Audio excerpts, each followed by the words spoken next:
Have you ever heard of something called confirmation bias? No. Confirmation bias is when people are only seeking out information that supports one's beliefs while ignoring any evidence that contradicts. That's called confirmation bias, okay? Think about what that says. You believe something, so you're biased towards your belief. And so you only seek information that supports your belief, and you reject anything or ignore anything that contradicts it. Is it possible that you suffer from confirmation bias? It could be possible, but I don't think so.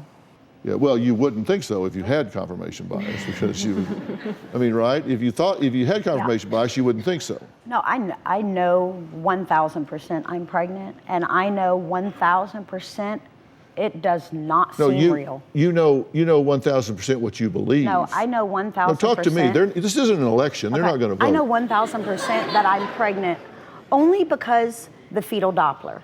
This is a perfect example of what I'm talking about. You have a lot of evidence that contradicts that, and you reject it and hang on to one thing that you believe. That's a perfect example of confirmation bias. Because of that one information is a very, very, very important information on pregnancy. When you go to the doctor and you are a woman and you've never heard that baby before, what do when you're about 12 weeks pregnant? They're gonna let you listen to your baby's heartbeat. And for 1,000%, I know I am pregnant and have more than one child in me. No, you don't know that, you believe that. You cannot confirm that, you cannot offer any evidence, but you just have a belief. That's right, but when you do see a doctor, in fact, one that has delivered 8,000 babies and they tell you otherwise, then you reject that and say, I'm gonna believe what I read on the internet and bought down at the drugstore. No, I'm gonna believe it because until some other doctor or a doctor can use their ultrasound machine.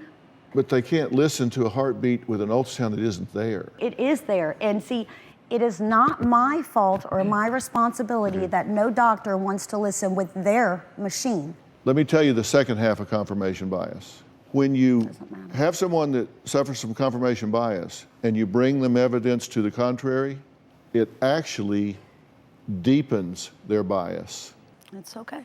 It deepens their bias. It doesn't cause them to move. Nope. It causes them to hunker down and say, okay, I'm under attack here, so I'm going to really hang on to my beliefs even more tightly. Yep.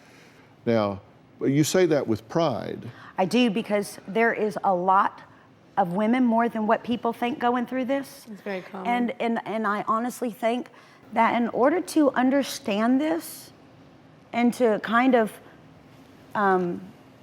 look at it and check it out, we've got to be firm at how we feel. Because if you want to follow me around and want to, follow the story, there's gonna be babies.